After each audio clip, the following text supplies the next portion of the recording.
Selamat pagi, salam sejahtera untuk kita semua. Perkenalkan, nama saya Dian Hapsari, dan hari ini saya berkesempatan untuk memandu jalannya webinar dengan tema Integrity in the AI Era, Empowering Researcher for Global Impact Through Data and Scopus. Bapak-bapak, ibu-ibu, dan juga teman-teman sekalian, kita tahu bahwa artificial intelligence pada saat ini hadir hampir di semua lini kehidupan, termasuk juga di dunia akademik, termasuk juga di dalam penelitian. AI bisa membantu kita untuk menulis, menganalisis data, dan juga untuk membantu mencarikan referensi penelitian. Tetapi di balik kemudahan itu, muncul tantangan bagaimana menjaga integritas ilmiah dan juga etika penelitian di tengah derasnya arus teknologi seperti saat ini. Dan pertanyaan selanjutnya adalah bagaimana Sivitas Akademika itu bisa memanfaatkan platform seperti Scopus untuk meningkatkan riset supaya lebih visible dan juga berdampak global. Nah, pertanyaan-pertanyaan semacam itu yang akan kita jawab bersama hari ini. Bersama nanti ada pembicara dari Elsevier, yaitu Bapak Dr. Johan Jang yang sudah hadir bersama kita. Selamat pagi, Pak Johan. Selamat pagi Bapak Ibu. Oke, sebelum kita ke maparan materi, untuk membuka acara ini, kita akan menyimak sambutan dari Kepala Perpustakaan, Ibu Riah Wiratningsih, yang akan memberikan arahan sekaligus pesan pembuka bagi kita semua. Kepada yang terhormat, Ibu Riah, kami persilahkan.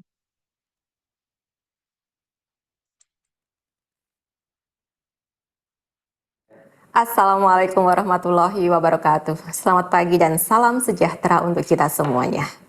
Yang saya hormati narasumber kita, Bapak Johan Jang, Strategic Engagement Manager di Elsevier, Bapak Ibu dosen, pustakawan, pengelola perpustakaan, dan juga adik-adik mahasiswa, serta seluruh peserta webinar yang hebat-hebat di hari ini.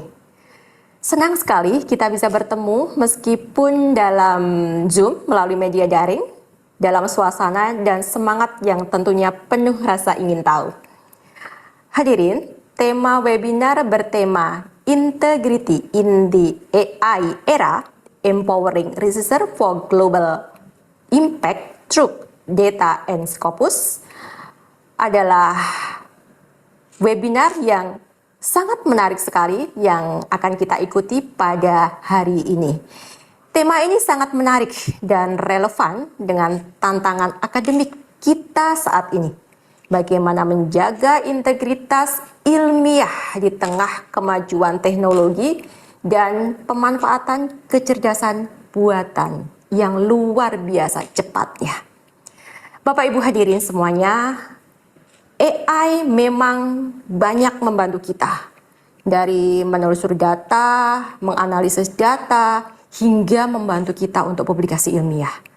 Namun, kemudian ini juga perlu diimbangi dengan tanggung jawab akademik. Disinilah peran perpustakaan menjadi semakin penting. Perpustakaan bukan hanya sebagai tempat mencari sumber informasi, Bapak Ibu hadirin semuanya, tapi juga sebagai mitra strategis bagi siapa? Bagi peneliti, bagi dosen, dan juga bagi adik-adik mahasiswa untuk memastikan bahwa riset, publikasi yang dihasilkan itu tetap etis, berkualitas, dan berdampak global. Melalui kegiatan ini, Bapak Ibu hadirin semuanya, kami dari Perpustakaan UNS berharap bahwa seluruh peserta nanti akan mendapatkan wawasan yang lebih luas tentang pemanfaatan data dan juga database Scopus, serta mendapatkan inspirasi bagaimana membangun reputasi riset yang kuat dengan tentunya menjunjung tinggi integritas akademik. Terima kasih kami sampaikan kepada narasumber dan juga panitia, serta kepada peserta yang sudah meluangkan waktu untuk bergabung pada hari ini.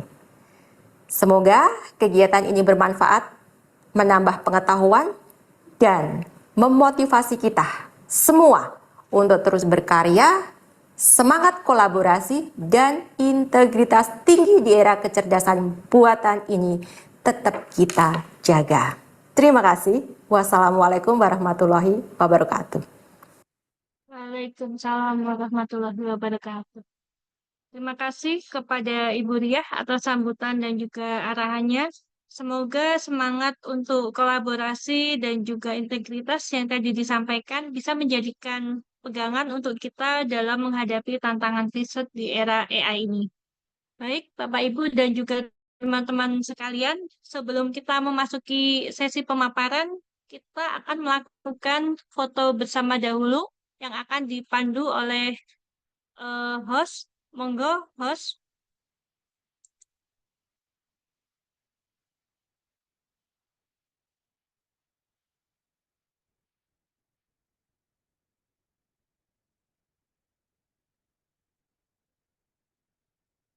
Apakah sudah ya, Mas Rais ya? Oke, baik Bapak Ibu, mohon untuk menyalakan atau menghidupkan kameranya terlebih dahulu. Foto akan kami ambil.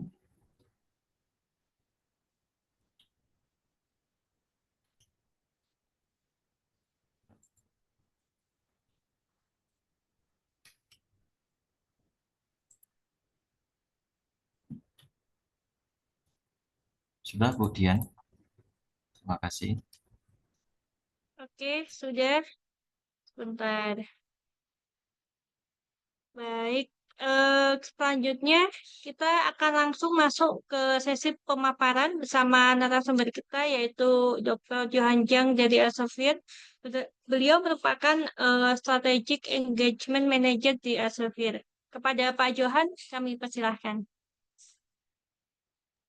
Ya, baik. Selamat pagi Bapak Ibu semuanya yang sudah bergabung ya. Di sini mungkin ada rekan-rekan dosen, ada rekan-rekan mahasiswa ya, semua dari Universitas 11 Maret. Terima kasih sekali untuk undangannya di pagi hari ini ya, untuk kehadiran Bapak Ibu semua. Hari ini kita akan sama-sama belajar, kita sama-sama berdiskusi ya terkait dengan topik yang tentunya semoga memang menarik ya dan memang penting untuk kita sadari bersama, integrity in the era of AI. Nah, nama saya Johan Jang, saya adalah Strategic Engagement Manager dari Elsevier di Southeast Asia atau di Asia Tenggara. Dan memang karena saya orang Indonesia, Bapak Ibu jadi membawakannya menggunakan bahasa Indonesia ya. Nah, nanti Bapak Ibu juga silahkan kalau ada pertanyaan-pertanyaan, ada hal-hal yang masih belum jelas ya, mau di Bapak Ibu klarifikasi, Bapak Ibu mau tanyakan, boleh nanti kita akan punya sesi ya khususnya untuk tanya jawab ya. Nah, untuk itu Bapak Ibu, ini saya langsung mulai, saya share screen-nya. Ya, oke. Nah, oh ya, satu hal juga ya untuk Bapak Ibu yang nanti butuh materinya dan juga untuk sertifikat sudah diinfokan juga di chatting ya oleh panitia bahwa materi ini nanti kita akan tetap bagikan ke Bapak Ibu. Ya, kemudian sertifikat juga sama, tapi Bapak Ibu nanti di akhir perlu mengisi form terlebih dahulu, gitu ya. Oke, baik. Integrity in the AI era, ya kita di sini akan membahas tiga hal yang sangat pokok begitu ya. Pertama tentunya mengenai integritas riset itu sebenarnya apa, ya pengantar singkat saja.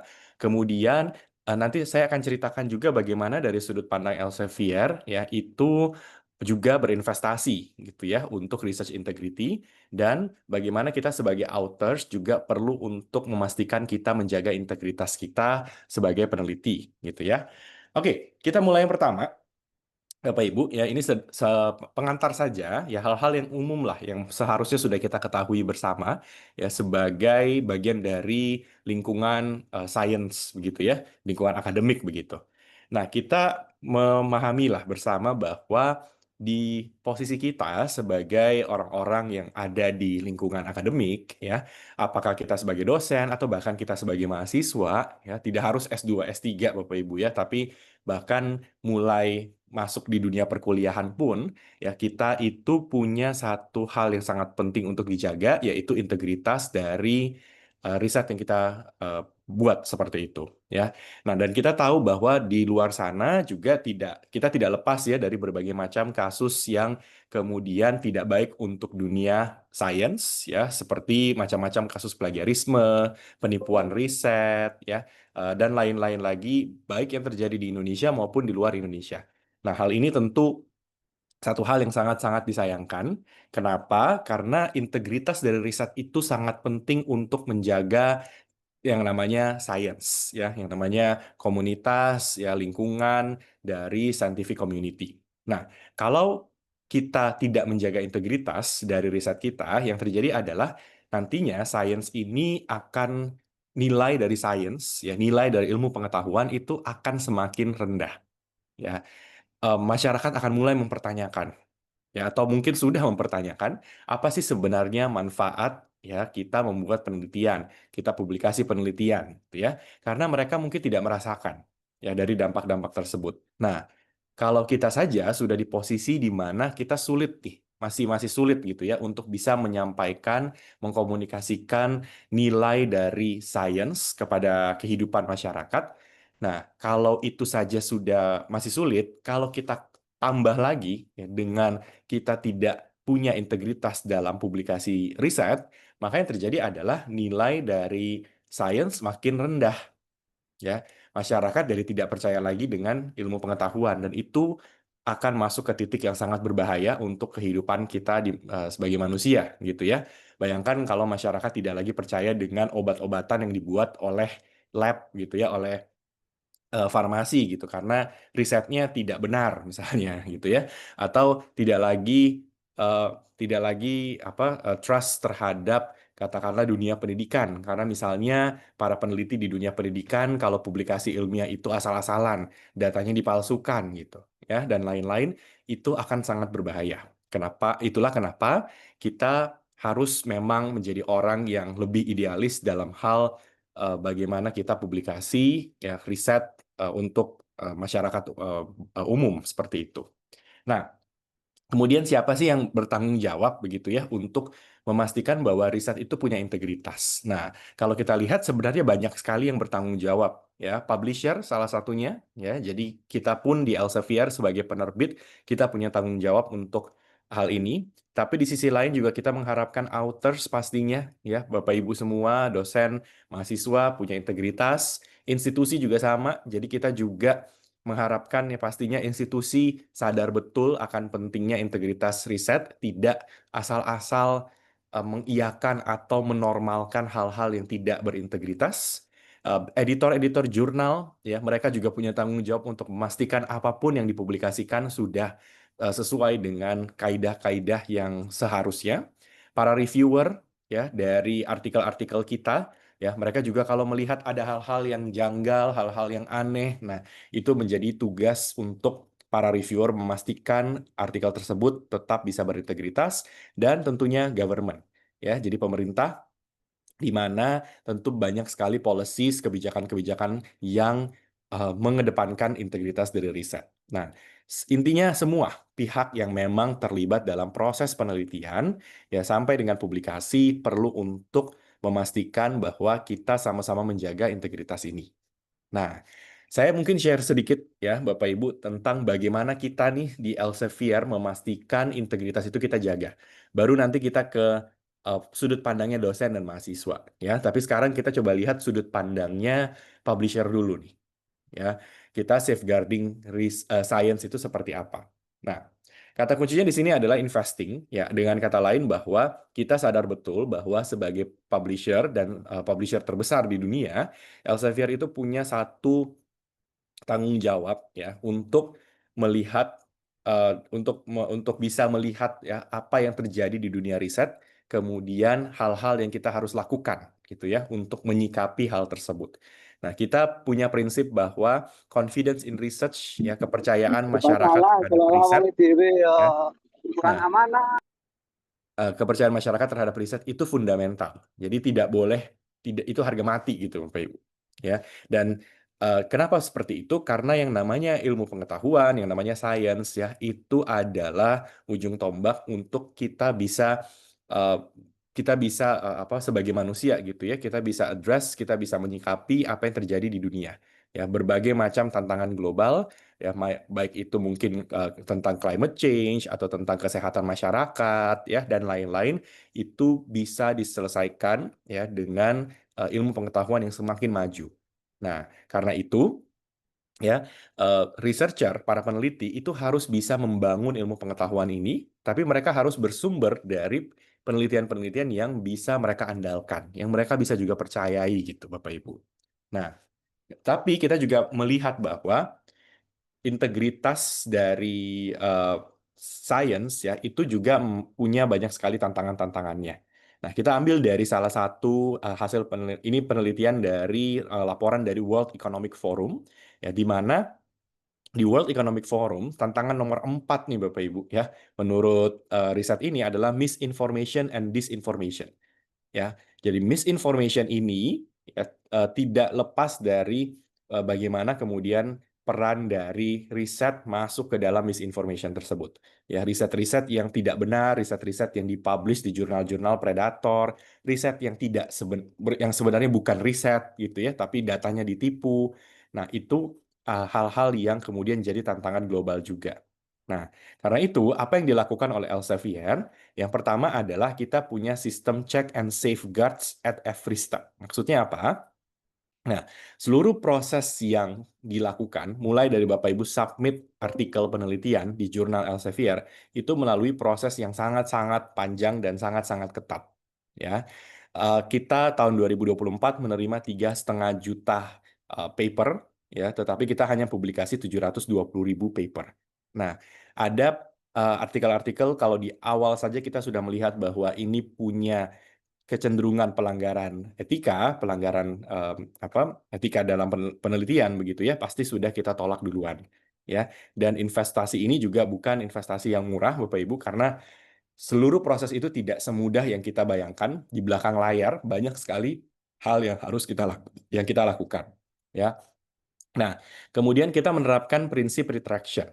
Ya, retraction ini artinya kalau memang ada penelitian yang sebenarnya kurang etis dan lolos, ya, namanya juga manusia gitu ya, akan ada 1-2 yang lolos, dan kita menemukan bahwa penelitian tersebut ternyata ya tidak etis, ya ada hal-hal yang kurang benar, maka kita akan melakukan penarikan terhadap artikel yang sudah publish, Pak Ibu.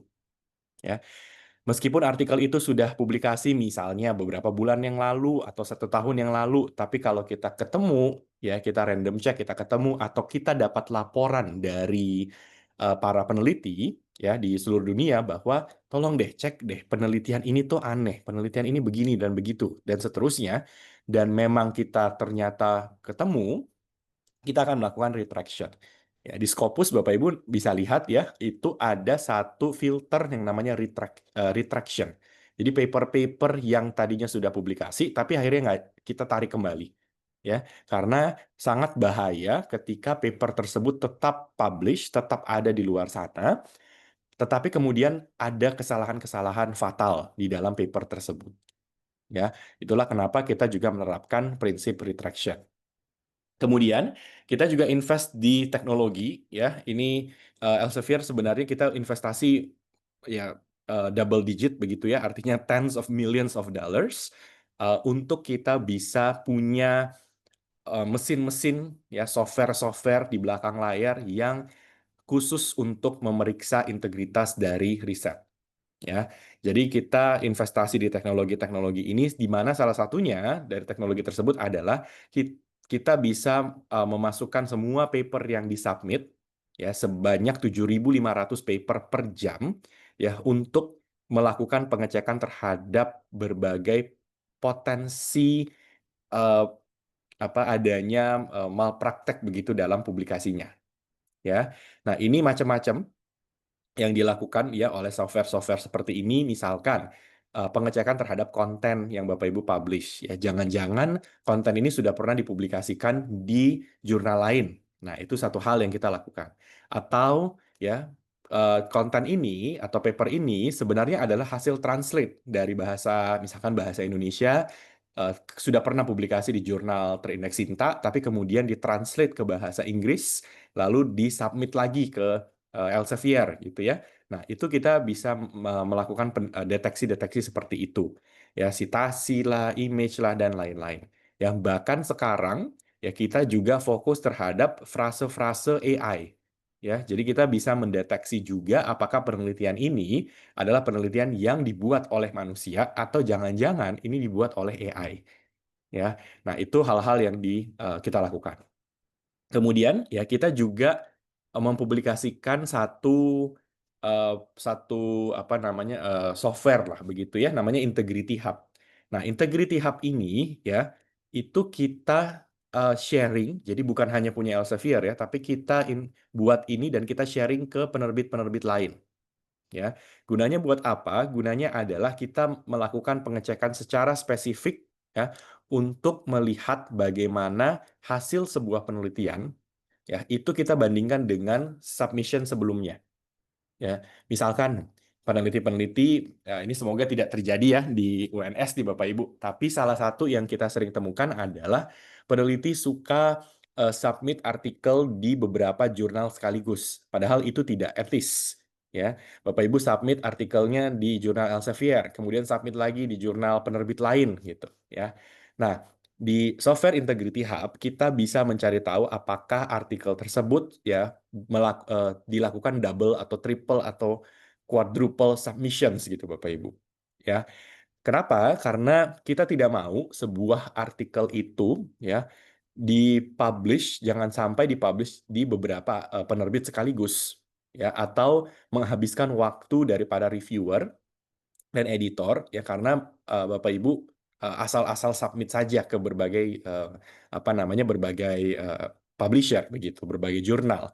Nah, itu yang kita tidak harapkan sehingga software-software seperti ini yang nilainya tadi ya udah tens of millions of dollars itu kita invest ya setiap tahunnya supaya memastikan bahwa apapun yang dipublikasikan sebisa mungkin, seminim mungkin ya kita jaga integritas dari apa yang kita publikasikan gitu Bapak Ibu ya.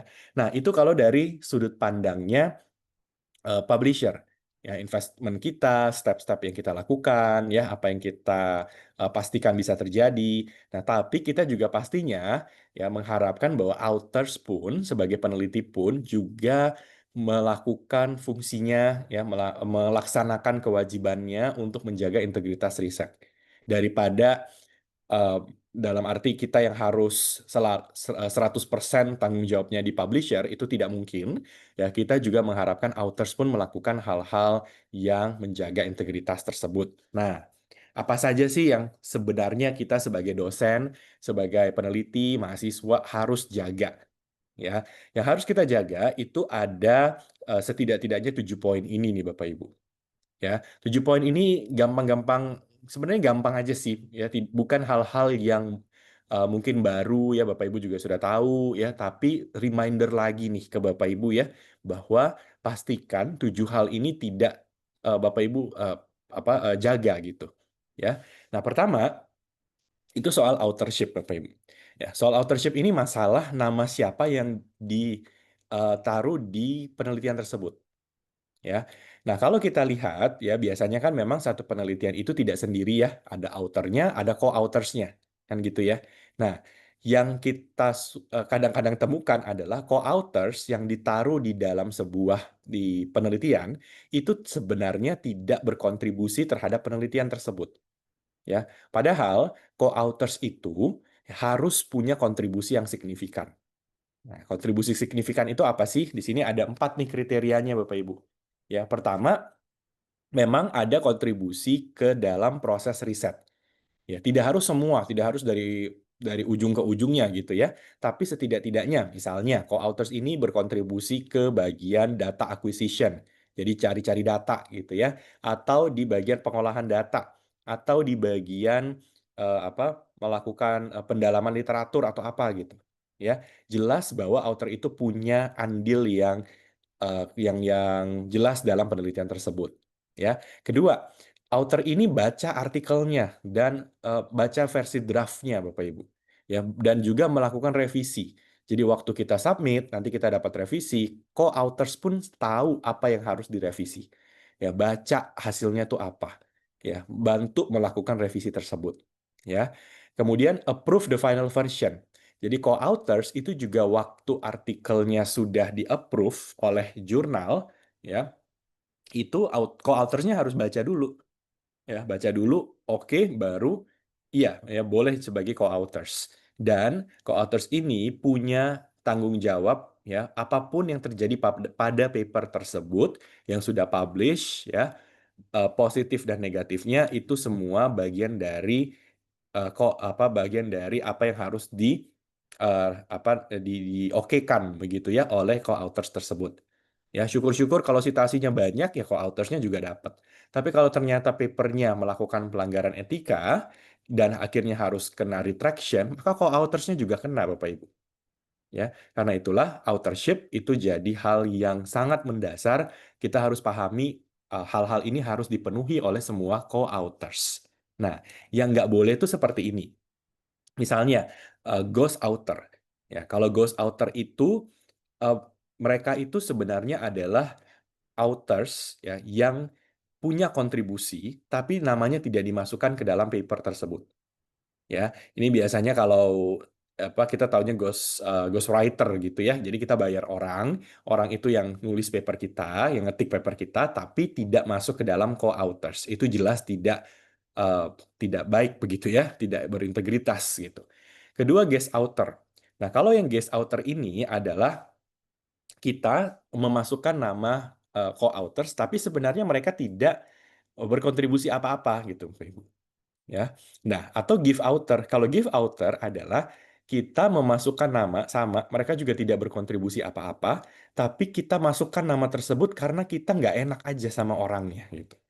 Ya, katakanlah nih, ini contoh simpel ya. Bapak Ibu lagi melakukan penelitian, lalu agak stuck nih di bagian katakanlah pengolahan data. Ya, lalu Bapak Ibu tanya ke salah satu dosen gitu. Ya, ini yang lumayan mengerti tentang pengolahan data tersebut ya. Kemudian dosennya memberikan masukan, oh ini caranya seperti ini, ya tinggal klik yang ini, klik ini, nanti dapat datanya seperti ini. Nah hasilnya bisa A sama B, kalau B begini, A begini, kalau B begini. Nah udah selesai. Nah tapi kalau sebenarnya kita kulik, ya dosen tersebut memberikan tips, memberikan masukan kepada penelitian kita, tapi sebatas itu aja. Ya, mengajarkan kita pakai softwarenya, klik ini, dan seterusnya. Udah selesai, Bapak Ibu. Nah, karena kita sebenarnya sisanya dia nggak tahu tuh ini penelitian apa, ya, ini buat apa, publish di mana, gitu ya, nggak tahu sebenarnya. Ya, tapi karena kita nggak enak, karena udah dibantu, gitu ya, kita masukkan namanya sebagai co-authors. Itu sebenarnya tidak etis, Bapak Ibu. Ya, karena kontribusinya ya itu bukan kontribusi yang sebesar itu gitu. Ya, makanya kita harus lebih berhati-hati nih. Ya, bahkan co-author tersebut saja tidak tahu apa yang di penelitian kita sebenarnya tentang apa. Oke? Nah, berikutnya Bapak Ibu competing interest. Nah, competing interest ini artinya kalau kita punya clash of interest begitu ya. Kita punya hal-hal yang kita tahu kalau saya sebagai peneliti melakukan penelitian ini itu bisa agak bahaya karena kita ada keterlibatan di dalam objek yang kita teliti, Bapak Ibu. Misalkan ya, paling simpel. Saya kerja di perusahaan X, lalu saya meneliti tentang perusahaan X. Ya, itu jelas-jelas competing interest Bapak Ibu. Kenapa? Karena saya digaji oleh perusahaan X. Jadi kalau saya digaji oleh perusahaan X, ya, lalu saya meneliti tentang perusahaan tersebut, menurut Bapak Ibu, ya, apakah saya akan mungkin senetral itu, seobjektif itu? Nah, itu pertanyaan besar yang nanti akan muncul. Ya, makanya kita harus hati-hati dengan competing interest ini. Ya, misalkan employment Bapak Ibu. Ya, kita adalah karyawan dari perusahaan X. Itu jelas tidak diharapkan kita meneliti tentang perusahaan kita sendiri. Ya, atau kita punya stok, kita punya saham di perusahaan tersebut. Ya, atau kita sebenarnya adalah konsultan dari perusahaan itu. Nah, kita melakukan penelitian tentang perusahaan tersebut ya jelas-jelas itu adalah competing interest. Ya. Oke, berikutnya mengenai plagiarisme. Plagiarisme ini bukan sekedar berapa persen tingkat plagiarismenya gitu ya. Nah, itu pastinya iya, tapi melebihi dari sekedar berapa persen tingkat kesamaannya, ini juga masalah plagiarisme mengenai data. Jadi hal-hal yang kita copy paste data orang lain. Ya, jadi datanya bukan data kita pakai tanpa izin lalu kita olah. Atau frase-frase. Ini biasanya tadi ya melakukan pengecekan tersebut, atau yang lebih abstrak adalah kita melakukan plagiarisme ide.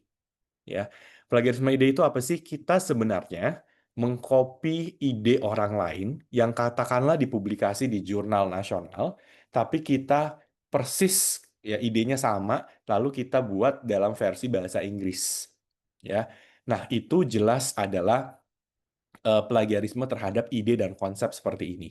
Ya, kita katakan bahwa ini adalah konsep saya, original dari saya. Padahal kita sebenarnya mengambil dari penelitian lain gitu Bapak Ibu. Ya, itu tetap masuk ke dalam plagiarisme. Jadi plagiarisme di sini plagiarisme dalam ruang lingkup yang lebih luas, ya. Nah, ini tadi yang saya sempat bahas simultaneous submission. Ini artinya apa? Kita submit paper kita di beberapa jurnal sekaligus. Ya, nah ini jelas tidak diperbolehkan. Ya, kenapa? Karena gini Bapak Ibu, kalau publisher-publisher besar nih seperti Elsevier dan penerbit-penerbit lain ya, kita dengan mudahnya bisa tahu kalau Bapak Ibu melakukan simultaneous submission. Kenapa? Kita punya alatnya, ya kita punya teknologinya gitu. Ya, tapi kalau Bapak Ibu submit ke penerbit-penerbit yang lebih kecil, belum tentu mereka punya akses seperti itu. Jadi yang terjadi adalah Bapak Ibu, kita bisa submit ke beberapa penerbit, bisa diproses di beberapa jurnal sekaligus, dan bisa jadi nih Bapak Ibu, ya artikel yang sama itu bisa submit di beberapa jurnal, bisa publish di beberapa jurnal sekaligus. Itu sangat-sangat bahaya. Karena ya yang terjadi adalah seharusnya paper kita cuma satu, tapi jadi 3 misalkan. Ya, nah ujung-ujungnya apa? Nanti 3-tiganya kena retraction Bapak Ibu. Ya, karena ketahuan bahwa Bapak Ibu melakukan pelanggaran etis dalam publikasi gitu. Ya, dan ini sebenarnya menghabiskan resource. Ya, kita ketika submit, ya sebenarnya pertama kita mengambil antrian orang lain. Ya, kita udah tahu nih bahwa antrian itu panjang di dalam proses publikasi. Tapi kita tambahin dengan ya, kita submit lagi artikel kita gitu. Ya, artinya yang seharusnya antrian itu lebih pendek, jadinya lebih panjang karena submission artikel-artikel yang simultaneous, yang bersamaan. Dan para editor, ya itu kan mereka juga kerja ya Bapak Ibu. Mereka harus baca dulu artikel kita, mereka harus cari dulu reviewernya siapa gitu. Nah, kalau kita lakukan simultaneous submission, maka pekerjaan mereka jadi sia-sia. Ya, takutnya Bapak Ibu kalau ini diteruskan nih, apalagi tidak ada rambu-rambu yang jelas misalkan dari institusi, itu tidak menutup kemungkinan publisher-publisher tertentu bisa punya semacam ya saya nggak mau sebut blacklist ya Bapak Ibu ya, tapi punya persepsi yang sangat negatif terhadap institusi. Ya, bayangkan kalau di institusi tersebut ya hobinya melakukan simultaneous submission ke penerbit yang sama, ya penerbitnya kan pasti akan notice Bapak Ibu. Ya, kenapa ini dari institusi X ya, itu murid-muridnya, mahasiswanya, penelitinya, dosennya itu sering sekali melakukan simultaneous submission. Nah, tidak menutup kemungkinan akan muncul persepsi-persepsi negatif seperti itu. Ya, nah itulah kita harus hindari seperti ini ya. Nah, research fraud. Research fraud ini adalah mengenai bagaimana kita melakukan penipuan data. Ya, penipuan data itu ada 2. Ada yang kita datanya buat-buat, jadi dari nol tiba-tiba muncul datanya, itu namanya fabrication. Ya, jadi kita sebenarnya tidak bagi kuesioner, tapi tiba-tiba muncul data survei, tapi kuesionernya nggak ada, gitu ya, nggak pernah dibagi. Nah, itu fabrication. Atau falsification. Kalau falsification artinya kita melakukan editing terhadap data. Ya, misalnya data statistiknya kita ganti-ganti hasilnya supaya sesuai dengan apa yang kita inginkan, Bapak Ibu. Ya, itu falsification of data. Ya, dan ini satu hal yang sangat-sangat kita sayangkan karena kan sebenarnya gini, ya kita tahu bersama bahwa riset itu tidak harus menghasilkan sesuatu yang kita harapkan, Bapak Ibu. Hipotesis kita belum tentu benar gitu. Ya, tapi karena kita males atau kita merasa, aduh ini kok datanya nggak bagus atau apa, kita akhirnya melakukan manipulasi terhadap data. Nah, itu jelas satu hal yang merupakan research fraud. Ya.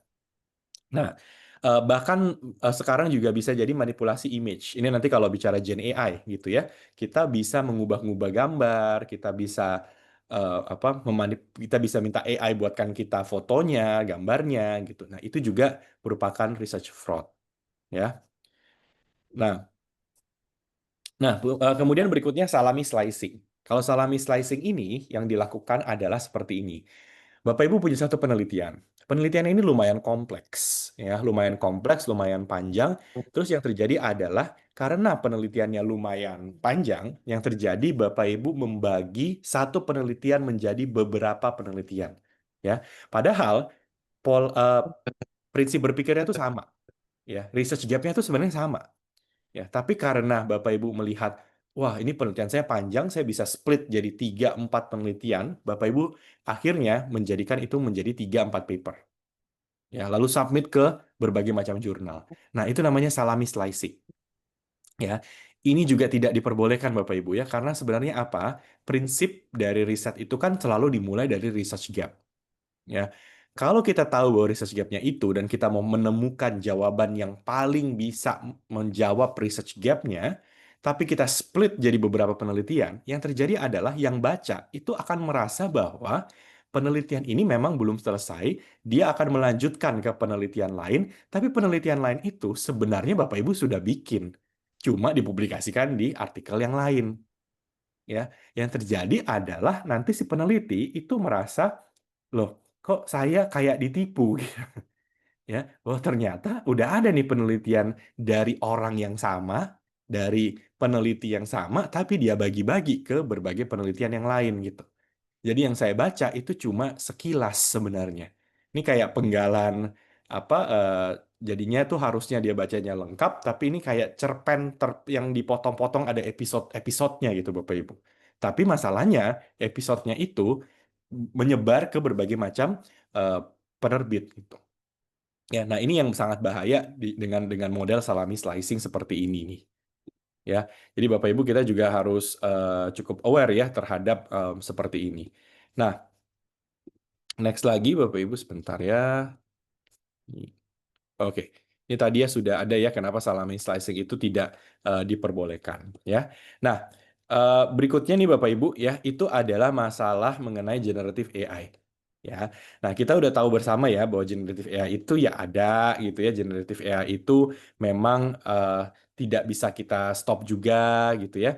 Nah, tetapi kemudian bagaimana nih caranya kita menghandle generative AI ini ya? Karena yang pasti gini, AI itu boleh dipakai, jawabannya boleh ya, tapi harus hati-hati. Ya, kenapa sih AI itu harus lebih hati-hati Bapak Ibu? Karena kalau kita bicara research integrity dan AI itu banyak lemahnya juga, ya. AI itu bisa memberikan kita inauthentic sources, ya, sumber-sumber yang tidak benar.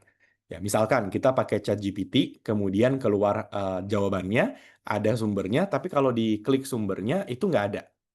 Ya, jadi itu bisa salah satunya seperti itu. Ya, atau datanya inaccurate.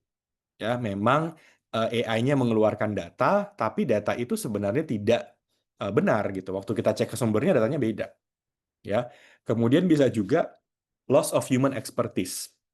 Kita kalau terlalu tergantung sama AI, Bapak Ibu tidak maksimal gitu ya, tidak tahu cara penggunaan yang tepat, maka kita bisa jadi tidak bisa lagi berpikir secara lebih kritis, berpikir kreatif gitu ya. Kemudian ethical concern ini mirip seperti security and privacy, di mana data-data yang kita upload di AI, kita kan nggak pernah tahu ya apa yang terjadi sama data tersebut. Ya, Bapak Ibu pakai ChatGPT misalnya ya, saya pengguna ChatGPT udah dari pertama kali ada ChatGPT gitu ya Bapak Ibu. Itu kalau saya nggak hapus data saya, ya, saya bisa meminta ChatGPT untuk mengeluarkan data itu kembali. Padahal itu data udah lama sekali Bapak Ibu. Ya, dan itu artinya apa? Ada concern yang jelas terhadap apa yang kemudian terjadi pada data-data yang sudah kita upload tersebut. Ya, nah itu bahayanya juga ada di sana. Ya, kemudian kita kurang AI tool bisa memberikan kita jawaban, tapi konteksnya biasanya tidak sesuai. Ya, jawabannya bisa logis, tapi tidak sesuai dengan konteks yang kita harapkan. Ya, dan ujung-ujungnya apa sih kalau kita terlalu tergantung sama AI adalah kreativitas dan originalitas kita yang jadi tumpul. Ya. Nah, jadi bagaimana nih menyikapi AI seperti ini? Yang pasti kita tetap memperbolehkan Bapak Ibu menggunakan AI, ya. Tapi ada kejelasannya dulu nih, dipakainya buat apa, ya. Dan kita punya policy yang selalu kita update setiap saat begitu ya, tergantung dari perkembangan dari AI itu seperti apa. Nah, yang pasti Bapak Ibu, kita memperbolehkan penggunaan AI untuk meningkatkan readability and language of the word. Dengan kata lain, Bapak Ibu boleh pakai AI untuk memperbaiki tata bahasa. Ya, itu dipersilahkan. Ya, itu satu hal yang buat kita tidak ada masalah sama sekali. Ya, tapi Bapak Ibu tidak boleh pakai AI untuk 3 hal ini. Yang saya rasa kita harusnya sih sepakat semua ya. Pertama nih, Bapak Ibu, AI tidak boleh dipakai untuk memproduksi, dengan kata lain menghasilkan ya scientific work, ya, atau dengan kata lain Bapak Ibu minta AI membuatkan paper dari nol, ya, dari sama sekali nggak ada tiba-tiba jadi papernya itu buatan dari AI-nya, ya, itu tidak boleh. Kemudian yang kedua, AI tidak boleh digunakan untuk menghasilkan scientific conclusion. Ya, kita nggak boleh sebenarnya minta AI untuk menggantikan kita berpikir tentang kesimpulan penelitian Bapak Ibu itu apa. Gitu. Ya, kenapa begitu? Karena kalau AI itu membuatkan kita scientific conclusion, Bapak Ibu, ya, lalu kita langsung copy paste, kita nggak baca baik-baik, bisa jadi scientific conclusion tersebut salah. Ya, dan itu bahaya sekali ya untuk pembaca berikutnya. Ya, atau yang lebih parah adalah provide clinical recommendation. Ini kalau Bapak Ibu ada yang di dunia kesehatan ya gitu ya. Bayangkan kalau kita minta AI ya membantu kita memberikan rekomendasi, apalagi itu rekomendasi klinis. Ya, itu bahaya sekali. Ya kan contoh nih Bapak Ibu ya. Bayangkan aja kalau kita ke rumah sakit ya, terus kita lagi bingung nih, kita sakit apa ya? Kok kayaknya lagi nggak enak badan atau apa gitu. Kemudian akhirnya dokter minta kita cek lab dulu. Kita cek lab, cek darah, apa semuanya gitu. Udah kita lakukan nih Bapak Ibu. Ya, itu kita kembali lagi ke dokternya ya supaya dokternya kan bisa baca ya hasil labnya tuh apa. Jadi dokternya juga tahu gitu. Ini diagnosanya seperti ini, nanti minum obat ini apa segala macam. Bayangkan kalau Bapak Ibu dari lab ya kembali ke dokternya, terus hasil tes labnya Bapak Ibu itu dimasukkan ke dalam AI. Pertama itu juga sudah melanggar itu data pasien gitu ya, dimasukkan ke dalam AI, lalu dokternya nanya ke AI-nya, ini dia sakit apa sih? Obatnya apa ya? Gitu. Nah, dalam kasus seperti itu, kalau itu terjadi depan mata kita, apa yang akan Bapak Ibu lakukan? Kalau saya sih, saya nggak mau lagi ke dokter itu ya, udah lupakan gitu ya. Saya bahkan tidak akan mau mungkin ke rumah sakit itu lagi gitu. Ya, karena apa? Clinical recommendation nggak boleh datang dari AI, Bapak Ibu. Ya, kalau nanti kita ikutin sarannya, lalu ternyata salah gitu ya, terus siapa yang mau tanggung jawab? Ya, itu kan satu hal yang sangat kritis gitu ya, nggak boleh kita minta seperti itu. Ya, bahkan integritas dari dokternya juga udah hilang, udah selesai tuh, bahkan bisa viral tuh Bapak Ibu. Ya, jadi kita jelas kalau kita tidak mau di posisi seperti itu, ya sama. Ya kita tidak boleh meminta AI untuk menciptakan sesuatu. Ya kita boleh minta AI untuk membantu kita, misalnya mencarikan informasi, ya nggak apa-apa. Ya tolong dong perbaiki sentence structure-nya saya, itu juga tidak masalah. Tapi kalau minta AI buatkan kita dari nol, ya itu adalah satu pelanggaran dalam etika kita meneliti gitu Bapak Ibu ya. Nah, karena ujung-ujungnya ya human oversight itu penting ya. Ujung-ujungnya manusia itu akan menjadi pihak yang terkena dampaknya.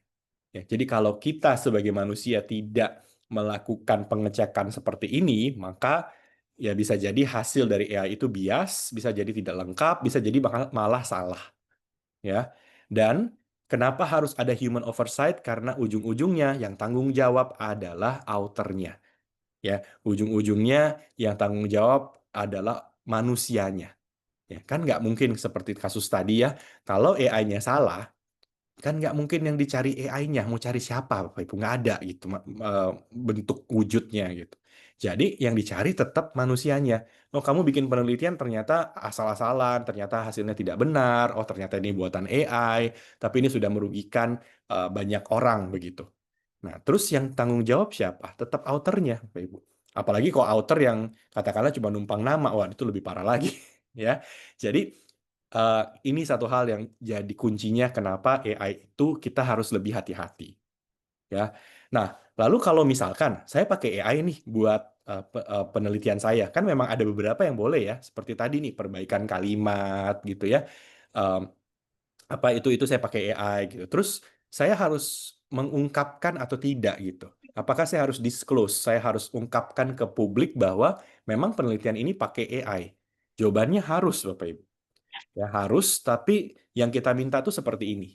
Jadi di jurnal-jurnal Elsevier, sebelum bagian referensi, itu ada yang namanya Declarations of the Use of AI, Bapak Ibu.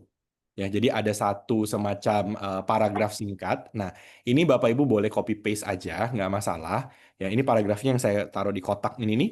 Ya, during the preparation of this work, the authors use. Nah, kita sebutkan nama AI-nya apa. Ya, Bapak Ibu pakai ChatGPT juga nggak apa-apa, gitu ya. Disebutkan aja. In order to. Nah, yang penting tuh sebenarnya ini. Alasannya buat apa, Bapak Ibu? Ya, kenapa Bapak Ibu harus menggunakan AI dalam proses penelitian ini? Ya. Nah, itu kalau Bapak Ibu sudah copy paste si kalimat ini nih, ya 2 kalimat ini, itu editor jurnal tidak boleh menolak artikel Bapak Ibu. Ya, kalau memang reasonnya jelas gitu. Ya, tapi kalau reasonnya adalah oh saya menggunakan AI untuk membantu saya menghasilkan rekomendasi untuk penelitian ini, itu udah jelas pasti ditolak Bapak Ibu. Ya, karena itu tadi ya konsepnya AI ya tidak boleh menghasilkan sesuatu dari nol. Ya, AI itu boleh diminta untuk membantu kita improve language-nya kita, membantu kita mencarikan informasi yang sudah kita verifikasi juga. Ya, itu nggak masalah. Ya, tapi kalau itu tadi ya, AI dipakai buat membantu kita menghitung hasil statistik kita. Waduh, itu no. Ya, nanti ada apa-apa Bapak Ibu yang kena sendiri gitu, ya. Nah, Bapak Ibu jangan masukkan AI itu sebagai co-author ya. Jadi ini ya, what author should not do after using AI in writing, jangan dimasukkan sebagai co-author. Jadi jangan ada ChatGPT di co-authornya. Ya, itu satu hal yang penting juga ya. Gitu. Kemudian ini, AI itu juga tidak boleh digunakan untuk menciptakan foto, Bapak Ibu. Ya, sekarang kan bisa ya pakai apapun, foto, video juga bisa. Nah, karikatur lah, sketch lah, begitu ya. Nah, itu tidak diperbolehkan. Karena konsepnya berlaku hal yang sama, yaitu AI tidak boleh menciptakan sesuatu yang tidak ada jadi ada. Ya, foto dan video termasuk. Ya, tapi Bapak Ibu boleh saja menggunakan AI untuk sekedar mengedit gambar dalam arti misalkan ya melakukan pengeditan untuk meningkatkan brightness dari foto. Ya, kontras, highlight, shadow gitu-gitu ya. Itu masih nggak masalah. Ya, asalkan Bapak Ibu tidak melakukan sesuatu yang mengubah makna dari gambar tersebut. Contoh nih, ya, Bapak Ibu melakukan perubahan warna. Tadinya warna biru, tiba-tiba jadi warna merah. Nah, itu nggak boleh tuh Bapak Ibu.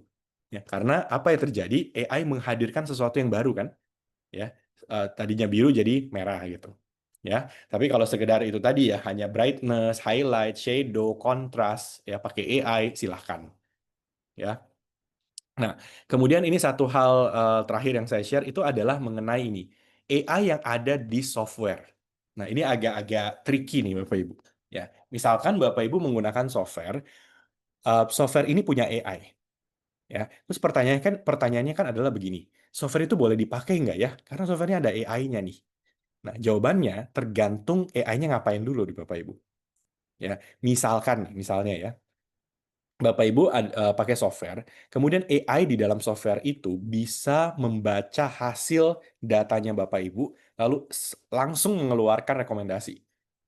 Ya, nah dalam kasus tersebut kalau ditanya AI-nya boleh dipakai atau tidak, jawabannya nggak boleh, jelas, karena menghasilkan sesuatu yang baru.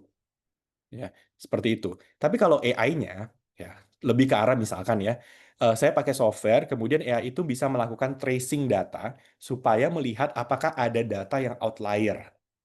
Ya, kemudian data-data outlier ini di-highlight oleh AI-nya. Ya, boleh nggak Ya boleh, Bapak Ibu. Kenapa? Karena AI-nya tidak menghasilkan sesuatu yang baru. AI-nya cuma memberitahu ke kita, coba perhatikan data-data ini. Data-data ini itu outlier. Ya, kenapa outlier? Karena begini, begini, begini, begini, gitu.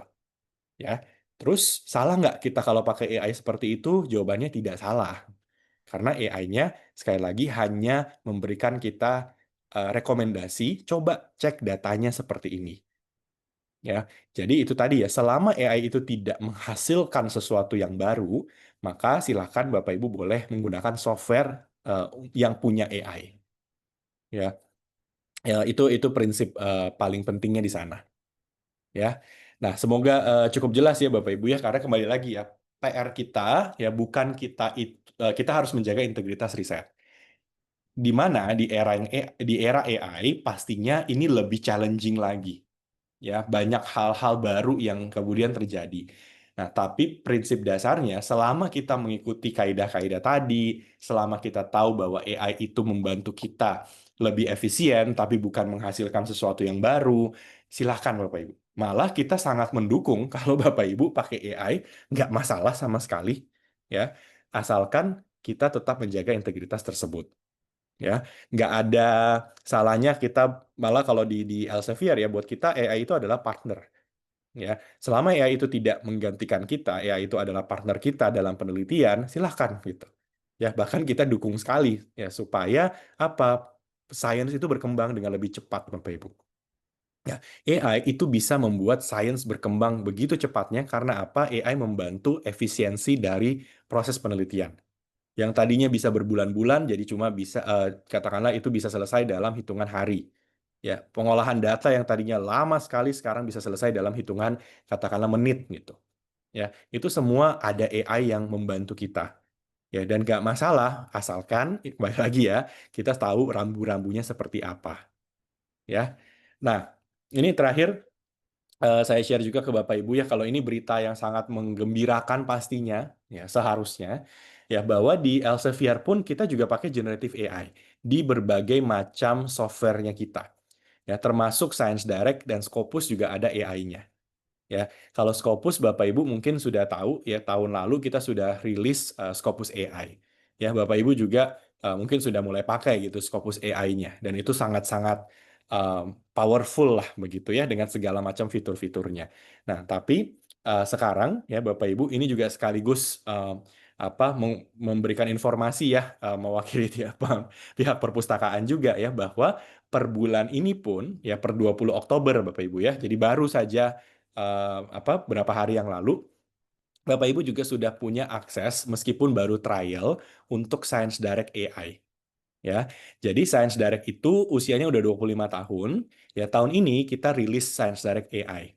Nah, Science Direct AI ini ya punya 3 AI sekaligus. Jadi di satu platform Science Direct AI itu ada AI-nya itu langsung 3.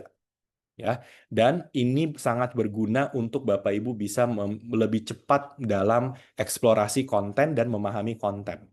Ya, karena kalau Scopus kan nggak punya full text ya, tapi kalau Science Direct itu kan ada full text-nya. Nah, full text itu bisa dicari dengan lebih gampang dan lebih mudah dipahami. Ya, jadi kalau Bapak Ibu sekarang buka Science Direct-nya Bapak Ibu, itu ada AI-nya, karena kita sudah mengaktifasi trial. Nah, ini saya izin share juga, jadi Bapak Ibu bisa sama-sama lihat. Ya. Nah, ini Science Direct. Nah, sekarang kalau di UNS itu sudah ada Science Direct AI-nya, ya. Jadi dimanfaatkan ya dari 20 Oktober kita udah buka gitu. Nah, ini ada di sini nih Bapak Ibu. Ya, jadi di sebelahnya Journal and Books itu ada Science Direct AI. Bapak Ibu tinggal klik saja. Nah, ini AI-nya ada 3 ya. Ini AI yang pertama dulu nih. AI yang pertama di Science Direct AI itu adalah mirip seperti ChatGPT. Mirip juga seperti Scopus AI. Ya, Bapak Ibu tinggal tanya pertanyaan apapun, ya, kemudian nanti dicarikan jawabannya dengan referensinya. Tapi yang powerful sekali dari Science Direct AI adalah referensinya itu full text. Ya, jadi Bapak Ibu bisa baca artikelnya. Oke, kita juga bisa tanya pakai bahasa Indonesia, sama seperti Scopus AI, misalnya apa saja ciri katakanlah pemimpin yang transformasional, misalnya gitu. Ya, nah ini saya tanya seperti ini, klik Ask. Nah, seperti biasa ya, kita tunggu sebentar, tergantung internet kalau ini ya. Nah, nanti muncul jawabannya seperti ini nih, ya. Nah, ini ya. Jadi jawabannya juga pakai bahasa Indonesia. Ciri-ciri pemimpin transformasional adalah ya ini apa ya dan seterusnya. Kemudian ini juga ada sumbernya. Di sumbernya kalau kita klik misalkan yang ini, nah dia akan muncul di sebelah kanan nih Bapak Ibu. Ya. Nah, tapi sekali lagi yang powerful ya dari Science Direct AI adalah artikel ini kalau kita klik ya artikelnya itu full text. Ya seperti ini nih Bapak Ibu. Jadi lengkap semuanya. Ya, jadi ini model yang pertama lah dari AI kita. Kita tinggal tanya, nanti muncul jawabannya seperti ini. Ya, bahkan kadang-kadang kita nanti dikasih ringkasan tabel nih. Ya, ciri utamanya apa? Ini ada penjelasan singkat, gitu ya. Nah, AI pertamanya simple. Ya, kalau Bapak Ibu sudah pakai Scopus AI juga sudah familiar lah dengan yang ini. Ya, tapi sekali lagi ini sifatnya bisa akses full text-nya. Nah, terus ada AI yang kedua. AI yang kedua, buat saya nih sebagai peneliti juga Bapak Ibu ya, buat saya AI yang paling powerful. Kenapa? Karena AI yang kedua bisa membantu kita membuat systematic literature review, atau SLR, Bapak Ibu. Yang biasanya butuh waktu berbulan-bulan, yang lama sekali, sekarang pakai ini aja udah bisa. Ya. Nah, untuk pembuatan SLR-nya, Bapak Ibu bisa dengan dua cara. Pertama, dari jawaban yang diberikan ini, dari pertanyaan kita, ya, ini kan ada referensinya ada banyak ya. Nah, kita tinggal klik yang di sini Bapak Ibu. Ya, ini ada namanya compare eksperimen. Begitu kita klik, maka semua referensi yang tadi dipakai untuk menjawab pertanyaan kita akan dibuatkan tabel seperti ini. Ya, jadi tabelnya langsung muncul. Bapak Ibu bisa lihat ya di sini ya. Nah, ini ada apa saja? Ini ada pemaparan tentang ini studi tentang apa, goalnya apa, material, method, result, ya, dan conclusionnya ada semua. Dan perbandingan ini langsung muncul semua, Bapak Ibu. Ya, cukup dengan tadi satu kali klik. Dan Bapak Ibu juga bisa ekspor tabelnya. Ya, jadi tabel ini bisa kalau kita klik di sini, nanti bisa dibuka di Excel. Ya, nah ini cara pertama kita membuat semacam bantuan untuk SLR seperti ini. Nah, atau bisa juga begini. Kita balik dulu ke halaman utama. Nah, katakanlah Bapak Ibu mencari menggunakan kata kunci, ya. Misalnya kata kuncinya saya pakai yang ini artificial intelligence, gitu ya. Saya klik search.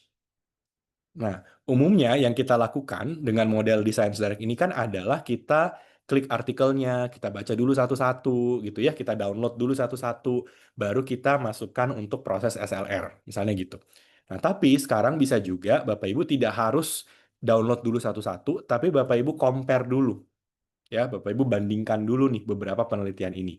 Ya, misalnya ya, saya baca-baca abstraknya dulu deh sekilas-sekilas gitu. Tapi saya masih ragu ini oke atau tidak. Nah, Bapak Ibu tinggal klik yang kotak-kotak yang ada di sini nih. Ya, misalkan saya mau membandingkan penelitian pertama dan penelitian ketiga. Yang kedua sepertinya kurang pas ya. Bapak Ibu tinggal klik kotak ini juga diklik ya. Kemudian klik yang ini, compare eksperimen. Ya, jadi dua penelitian yang saya mau bandingkan ini tinggal klik compare eksperimen. Nah, tabelnya jadi lagi Bapak Ibu, sama seperti tadi. Ya. Nah, baru Bapak Ibu kan bisa baca ya di sini oh goalnya apa, materialnya apa gitu ya. Ini sesuai atau tidak, relevan atau tidak gitu. Nah, atau Bapak Ibu juga bisa ekspor lagi ke Excel. Ya. Nah, itu AI kedua. Ya, kita bisa buat tabel seperti ini. Nah, AI ketiganya ada lagi Bapak Ibu ya. AI ketiga itu waktu kita lagi baca artikel. Ya, misalkan saya klik yang pertama ya, ini. Nah, kita buka artikel ini, Bapak Ibu. Nah, AI-nya itu muncul di sebelah kiri, namanya Reading Assistant. Kita tinggal klik. Nah, kita bisa tanya pertanyaan apapun yang kita mau tanya ya tentang artikel ini. Jadi datanya hanya untuk artikel ini ya. Misalkan saya tanya what is the research gap? Ini research gap penelitian ini apa? Ya. Nah, nanti AI-nya carikan jawabannya ya dari artikel ini. Nah, ini udah muncul nih. The research gap identified in this article include, nah, apa aja. Kemudian, ini ada angka 1, angka 2, ini menunjukkan sumbernya. Jadi, kalau saya klik angka 1-nya, nah, jadi research gap-nya itu ada di sini nih, Bapak Ibu. Ada di paragraf ini. Ya, kalau saya klik nomor 2, nah, saya di sini. Ya, research gap-nya itu ada di paragraf yang ini. Ya, atau saya tanya lagi misalnya what is the novelty gitu. Ya, novelty-nya apa dari penelitian ini? Ya, nah itu AI-nya lagi cariin dulu apa gitu ya dari ini. Nah, kemudian muncul semua. Ya, dan sama ini kalau kita klik, nah itu ada di paragraf ini ya. Kalau yang nomor 5 kita klik, nah itu ada di paragraf ini gitu ya. Nah, ini sudah memberikan kita bantuan untuk memahami artikel ini. Ya, di sini juga ada follow up questions nih Bapak Ibu. Ya, follow up questions ini bahkan AI-nya bisa memberikan kita rekomendasi, coba deh tanya tentang ini.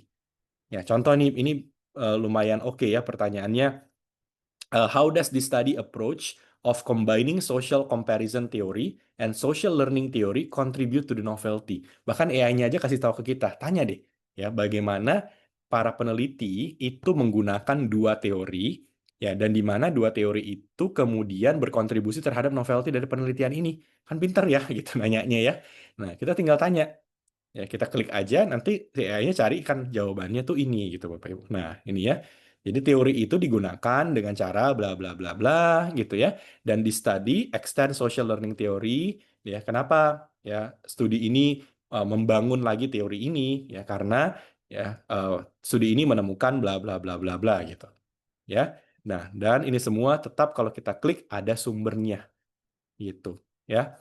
Nah, ini yang juga sangat-sangat powerful untuk kita bisa memahami sebuah artikel yang tadi mungkin bahasanya terlalu susah gitu ya Bapak Ibu, jadi terbantu ya karena AI bisa mensimplify gitu ya, menyederhanakan bahasa juga ya.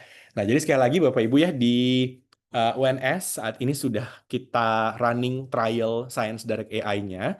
Ya, Bapak Ibu gunakan semaksimal mungkin. Ya, trialnya ini baru 1 bulan nih Bapak Ibu. Ya, kalau oke, memang penggunaannya bagus, Bapak Ibu memberikan positive feedback, tentunya bisa jadi pertimbangan ya untuk Bapak Ibu bisa dilanggankan Science Direct AI ini. Ya, nah. Jadi semoga nanti Bapak Ibu silakan ya manfaatkan dari 20 Oktober sudah ada sampai 1 bulan ke depan. Ya.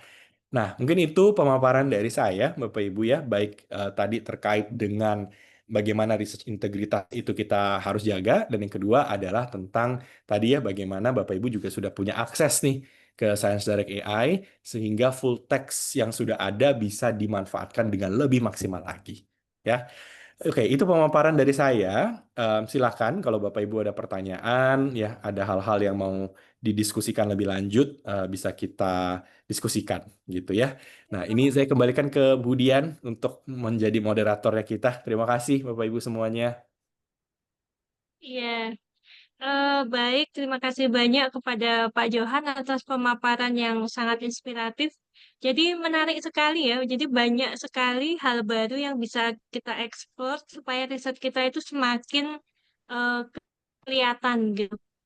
Baik, Bapak Ibu, kita sekarang masuk ke sesi tanya jawab. Silahkan apabila ada yang mau bertanya atau berdiskusi, bisa ditulis di komentar atau mau raise hand langsung. Nanti kita bahas bersama Pak Johan. Silahkan. Izin Mbak Oke, kita satu-satu dulu. Mbak Hapsari, Baik, siapa ya? Sebentar. Pak Kukuh. Oke, Wazir Ali. Oke, please your question. Thank you, sir. Thank you for this wonderful presentation. Excuse me, your voice is not here. Hello, can you hear me? Yes, okay. Okay. Yeah, Yeah. now we can. Thank you so much for this wonderful presentation. I have basically, my name is Wazir, and I am a PhD student in Sabalas Marat University Surakarta. I have 2 questions. You mentioned that slicing of data in 2 papers. Like, if we say that for a thesis, if we have more data and we want to convert it into 2 different papers, so is it really slicing or is it really something that we could really do? And second thing, like you have mentioned that these days most of the researchers are using AI, and we all know that without AI we can't do a really productive research because AI has made things very easier. So now, as you have seen that the Turnitin has changed its policy recently, and if you put your paper to Turnitin, so if you have written even a sentence from AI, so it shows that uh, you have more than 90% of AI usage in your paper. So what do you think that we must go for language reliability towards AI, or what practices researchers must follow that they could do a quality research and their research must be published and they could avoid Turnitin or other things as well. So I hope that you can address both of the questions. Thank you. Thank you so much. Yeah, okay. Thank you so much, Wazir Ali. Yeah. So I think for your first question, salami slicing. On the salami slicing part, the gray, I wouldn't say it's a gray area, but it's a very clear, there's a very clear separation between are you doing salami slicing or not. Yeah, it all depends on the foundations of the research, meaning the background of the research, why you are doing that research. If, let's say, what the researcher's doing is the researcher has the same the background of the research, yeah, no change at all, but then publish two different documents, two different research, yeah, using the same way of thinking, the same background and all, that will be considered as salami slicing, yeah, because the researcher should just put two set of data as one research, because these two set of data will be able to answer the underlying reason of why the researcher is doing that research. If you know what I mean, right? So it's the research gap, the research questions, yeah, will be answered by several sets of data that we analyze. So if we split those datas, yeah, and then we create multiple research papers using the same way of thinking, using the same research gap, that will be considered as salami slicing. But it will be a different case if the researchers has a more like a grand design of his or her research. Yeah. And in this grand design, yeah, let's say the researcher split the problems into several pockets. Yeah, you have problem 1, problem 2, problem 3, and so on, but it's under one big umbrella. Now, for each problem, the researcher then conducted research for every single problem. So different problem, but under this big umbrella. That will be okay, yeah, because that will then be, that is not the case of using one singular problem and then split the answer to multiple papers. Yeah, so I hope that's clear. Yeah, as long as we have one problem, one questions, one paper, then that's okay. But if we know it's just one problem with with two set of data to answer it, but we split the answer, then that will be considered as salami slicing. Yeah. Okay. So the next questions you have is what's the better way to use AI, especially if you're using AI for paraphrasing and then the AI checker notice it and then mention it as AI, right? AI written. So the best way, of course, to use AI more towards helping us to find information, not really on helping us to write our paper. Yeah, because yes, right now it's getting more and more I would say more rigid in the way the all of the software works. Yeah, and we completely understand that, and that's why we more strongly suggest researchers to use AI to find information to help you with, let's say, data analysis and all, but try to avoid using AI for for paraphrasing and all. Even though it's allowed, actually it's allowed, it's okay. Yeah, but it will be better if you focus more on finding information. Yeah. So hopefully that answered your questions. Yeah. Thank you. Thank you. Yeah. Oke, is it clear? Oke, oke. Baik, Bapak Ibu. Kemudian tadi ada lagi yang raise hand, tapi kok di tempat saya sudah nggak kelihatan. Ini yang mau raise hand, silahkan raise hand lagi. Atau kalau misalnya nggak ada, kita baca juga di kolom chat ya. Jadi kalau misalnya ini ada dari Ibu Arwianti, kalau misalnya kita hanya copy paste dari hasil Science Direct AI, apa tidak menjadi masalah? Atau kita harus tetap parafrase? Bagaimana ini, Pak? Ya, oh itu akan jadi masalah, Bapak. Itu akan jadi masalah besar karena di Science Direct AI, apapun yang Bapak Ibu copy paste, ya itu akan ketahuan itu dibuat oleh AI. Ya, jadi sangat-sangat tidak disarankan. Bapak Ibu boleh pakai ya silakan buat lebih cepat dapat referensi. Tapi kembali lagi ya, referensinya Bapak Ibu cek sendiri, Bapak Ibu buat sendiri, ya itu jauh lebih oke lah daripada tadi ya Bapak Ibu langsung copy paste. Ya, itu kita jamin 100% Bapak Ibu. Ya, kita sengaja buat seperti itu supaya tidak di copy paste. Ya.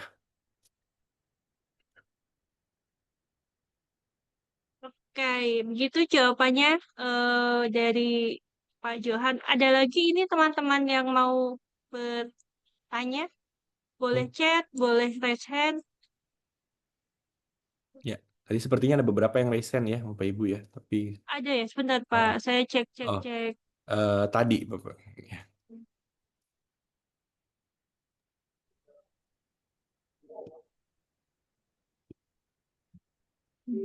Mungkin Pak Kukuh masih stay di sini, Oke, tapi mau silakan.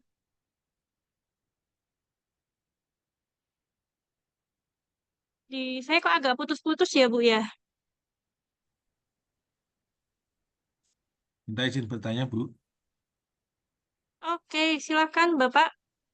Ya, makasih. Selamat pagi, Pak Johan. Terima Ya, kasih selamat untuk pagi Pak. sharingnya. Saya pernah menggunakan AI, misalnya pakai Perplexity. Saya pengen melihat jenis bakteri kontaminan pada street food di negara-negara berkembang. Saya kuasai idenya, lalu saya minta untuk mencari jenis makanannya apa, dari negara mana, lalu jenis bakterinya apa, jumlahnya berapa, lalu kolom yang terakhir adalah sumber referensi. Sudah persis seperti tabel yang saya inginkan dan saya buat. Nah, Kalau saya olah tuh kayaknya angkanya cuma ya seperti itu. Artinya jenis bakteri ya itu, jumlahnya ya itu. Nah ini apakah akan kedeteksi, Pak Juan? Nah, oh, ya, oke. gimana ya? Oke, makasih. Oke, ya, sip Pak. Dalam kasus ini sih sebenarnya kalau AI-nya itu mencarikan informasi ya Bapak Ibu ya, apa deteksinya itu tidak ke arah sana, tapi lebih ke arah nanti waktu Bapak Ibu melakukan analisanya, Bapak Ibu. Ya, jadi kalau di bagian biasanya kan setelah tabel ada analisa di bawahnya ya. Nah, analisanya itu yang nanti penting kita harus buat sendiri. Ya, tapi kalau sekedar cari-cari informasi gitu, asalkan sumbernya benar, Bapak Ibu double check lagi, ya nggak masalah gitu. Memang itulah tugasnya si AI nanti, Bapak Ibu, gitu. Ya, Ya, jadi harusnya sih aman, Pak, selama penjelasan bawahnya aja yang buat sendiri, gitu. ya, ya, makasih, Ya, Pak. ya, sama-sama. Oke, terima kasih Pak. Ada lagi Bapak Ibu, teman-teman yang mau bertanya? Ini mumpung kita ketemu dengan Pak Johan ya Pak ya. Ya, Pas ini saya tanya, ini pertanyaan saya sendiri ya Pak ya. Sebenarnya perubahan paling besar yang terjadi di dunia riset sejak adanya AI itu apa aja sih Pak? Kalau menurut Pak Johan? ya. Perubahan yang paling besar yang kita rasakan itu adalah jumlah submission yang meningkat, Bapak Ibu. Jadi yang tadinya buat penelitian itu lebih lama, karena sekarang jauh lebih cepat, jadi kita menerima jumlah paper yang disubmit ke jurnal itu meningkatnya luar biasa cepat, itu satu. Rekor 2024 kita terima 3,5 juta submission. Kita nggak tahu ya 2025 nanti prediksi kita sih naik lagi ya. Ya. Dari yang sebelumnya ya. Bahkan itu menyebabkan ya tadinya kita tuh publikasi sekitar 500 ribuan paper per tahun, karena jumlahnya meningkat sangat-sangat pesat, itu akhirnya kita publikasi 750 ribu paper gitu. Nah, tapi itu bagus karena bukan berarti peningkatan jumlah paper itu kita asal-asal publish, nggak juga Bapak Ibu ya, tetap aja susah gitu publikasinya. Namun setidak-tidaknya kita melihat bahwa ada semacam motivasi baru gitu ya, ada semangat baru dari para peneliti yang tadinya merasa penelitian itu terlalu panjang, melelahkan, lain-lain gitu ya. Dengan adanya AI itu jadi semangat lagi gitu, jauh lebih cepat lagi ya, dan itu bagus untuk dunia sains. Nah, tapi memang di sisi lain ya satu hal yang juga kita lihat adalah itu tadi pelanggaran-pelanggaran etika, integritas yang jadi dipertanyakan, itu juga muncul terus Bapak Ibu. Ya, kenapa kita harus investasi ke software-software sampai sampai lebih dari dua digit gitu ya, juta dolar gitu. Karena itu tadi gitu, kita nggak bisa mengandalkan 100% dari manusia lagi gitu. Kasihan editor-editor kita gitu ya, ngeliatin satu-satu gitu, pakai mata manusia aja nggak akan sanggup. Ya, makanya kita harus investasi ke sana, kita melihat kenaikan kecurangan-kecurangan yang terjadi dengan penggunaan AI ini. Ya, integritas-integritas yang harus terus kita pertahankan. Jadi ya itulah di satu sisi bagus buat sains, di sisi lain ya kalau tidak dilakukan dengan integritas hasilnya sains itu bisa turun nilainya ya di mata masyarakat. Itu mungkin Bu Budian yang sekarang terjadi ya. Gitu. Baik. Kemudian ini saya tanya sendiri lagi ya Pak ya, nggak apa-apa ya Pak ya. Ya, Jadi ya. kalau dengan adanya AI gini, eh, peran pustakawan tuh yang dulunya misalnya sebatas pelatihan literasi informasi itu kira-kira bisa ditingkatkan sampai semana gitu ya Pak ya? Ya, Kalau menurut Pak kalau kita Johan. lihat, ya pastinya perpustakaan tidak lepas dari itu tadi ya, menjadi garda terdepan juga nih buat buat universitas ya. Kalau saya lihat dalam hal integritas riset gitu, tidak lepas dari situlah. Tentu kerjasama dengan biasanya LPPM atau DRPM gitu ya, kerjasama dengan komisi etik juga gitu. Nah, pilar-pilar ini tuh kalau dari sisi perpustakaan mungkin lebih banyak ke arah memastikan bahwa jurnal-jurnal yang di-subscribe, yang dilanggan oleh perpustakaan juga adalah jurnal-jurnal yang bisa dipercaya. Juga jurnal-jurnal yang mengedepankan integritas dalam pengelolaan jurnalnya gitu. Nah, memastikan bahwa apa yang dibaca oleh para peneliti itu berasal dari sumber-sumber yang tidak perlu diragukan lagi. Ya, jangan sampai nih ya muncul kasus misalkan ya perpustakaannya melanggan jurnal apalah begitu ya, tapi jurnal ini kemudian dijadikan rujukan oleh para peneliti, tapi jurnalnya bermasalah. Wah, itu kan panjang tuh nanti kasusnya. Ya, penelitinya udah baca, udah mensitasi, udah berdasarkan itu, tapi kemudian ternyata jurnalnya tidak benar. Nah, jurnalnya tidak berintegritas gitu. Nah, yang kena kan nanti perpustakaan ya kan nanti ditanya. Gitu. Ini kenapa perpustakaan melanggannya jurnal-jurnal seperti ini gitu. Nah, jadi bahan baca pun harus kita lihat kualitasnya seperti apa, integritasnya seperti apa gitu. Itu pokok yang tidak boleh lepas lah gitu dari perpustakaan untuk sebagai awal mula nih dari riset yang nantinya ya akan bisa sampai berdampak ke masyarakat gitu. Hal-hal seperti itu, pemberian edukasi tentang integritas riset gitu, etika riset itu tidak lepas lah dari fungsi perpustakaan ya. Jadi memang melebar ya, bukan hanya sekedar literasi informasi, bukan sekedar cara pakainya bagaimana, tapi juga membahas sampai ke konten dari apa yang akan dibaca oleh para pemustaka. Itu juga jadi PR-nya perpustakaan lagi, tambahan lagi nih. Ya, bahkan role mungkin yang menjadi lebih penting lagi buat perpustakaan gitu. Ya. Oke, terima kasih Pak Johan. Eh, Demikian, apakah teman-teman ini masih ada yang mau bertanya?